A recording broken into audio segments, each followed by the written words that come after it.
YCP శ్రేణుల్ని లక్ష్యంగా చేసుకుని కూటమి ప్రభుత్వం అక్రమంగా బనాయిస్తున్న కేసుల విషయంలో వైసీపీ లీగల్ సెల్ అద్భుతంగా పనిచేస్తుందని మాజీ మంత్రి గుంటూరు జిల్లా పార్టీ అధ్యక్షులు అంబటి రాంబాబు ప్రశంసించారు. శుక్రవారం గుంటూరులో జిల్లా వైసీపీ లీగల్ సెల్ సదస్సు నిర్వహించారు. ఇందులో అంబటి రాంబాబు, పోతిన మహేష్, మాజీ ఎంపీ మాదుగుల వేణుగోపాల్ రెడ్డి, వైసీపీ రాష్ట్ర లీగల్ సెల్ అధ్యక్షులు మనోహర్ రెడ్డి, సుదర్శన్ రెడ్డితో పాటు జిల్లాలోని 7 నియోజకవర్గాల వైసీపీ సమన్వయకర్తలు పాల్గొన్నారు. వీరితో పాటు 7 నియోజకవర్గాల నుంచి న్యాయవాదులు భారీ స్థాయిలో తరలివచ్చారు. దీనిలో భాగంగా అంబటి రాంబాబు మాట్లాడారు. కూటమి ప్రభుత్వం అధికారంలోకి వచ్చిన తర్వాత పోలీసులను అడ్డం పెట్టుకుని వైసీపీ నేతలపై రాజకీయ కక్ష సాధింపు చర్యలకు పాల్పడుతున్నారని ఆరోపించారు. ఒక్కొక్కరిపైన 10 కేసులు తక్కువ కాకుండా పెడుతున్నారని మండిపడ్డారు. ప్రభుత్వం బనాయించే అక్రమ కేసులపై వైసీపీ లీగల్ అద్భుతంగా న్యాయ పోరాటం చేస్తుందని తెలిపారు. 7 నియోజకవర్గాలకు సంబంధించినటువంటి పార్లమెంటు నియోజకవర్గం జిల్లాకు సంబంధించిన న్యాయవాదుల సదస్సును నిర్వహించడం జరిగింది. ప్రధానంగా న్యాయవాదుల సమావేశాన్ని నిర్వహించడానికి గల కారణం ఏంటంటే ప్రస్తుతం ఉన్నటువంటి నేపథ్యం. సంవత్సరం కాలంలో అంటే టీడీపీ ప్రభుత్వం, కూటమి ప్రభుత్వం అధికారంలోకి వచ్చి సంవత్సరం పూర్తయినటువంటి సందర్భంలో ఒకసారి వెనక్కి తిరిగి చూసుకుంటే ఈ 12 మాసాల పరిపాలన కూడా ఒక దుష్ట పరిపాలనగా ఉంది.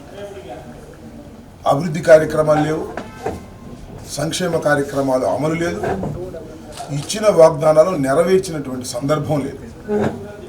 వైఎస్ఆర్ కాంగ్రెస్ పార్టీని ఎలా అణచాలి తప్పులేదు, ఎలా అణచాలనుకోవటంలో, ఎలా ఆ పార్టీని ఇబ్బంది పెట్టాలనుకోవటంలో ప్రత్యర్థి రాజకీయ పార్టీకి ఉండటం అనేది సహజమైన విషయం.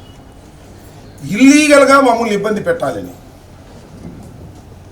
రాష్ట్రంలో శాంతి భద్రతలు కాపాడవలసినటువంటి పోలీస్ వ్యవస్థను అడ్డం పెట్టుకొని మా మీద కేసులు పెట్టి మమ్మల్ని వేధించి పార్టీని దెబ్బతీయాలనేటువంటి ఒక ప్రయత్నం చాలా స్పష్టంగా జరుగుతూ ఉంది.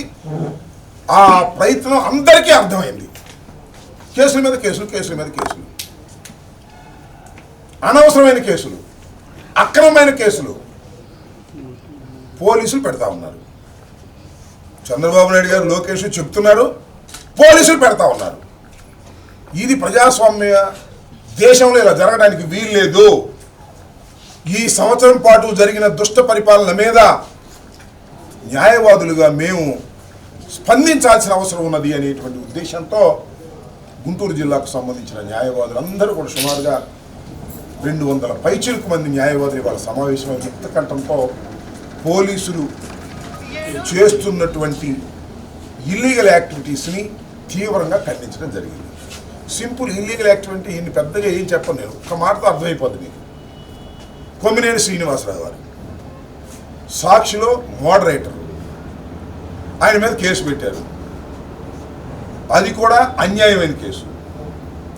అన్యాయమైన కేసుని ఇవాళ సుప్రీంకోర్టు చెప్పింది. ఇవాళ ఇందాక కొన్ని గంటల క్రితం ఆయన మీద పోలీసులు ఏమి సెక్షన్ పెట్టారు తెలుసా మీకు? చూసే ఉంటారుగా మీరు. SC, ST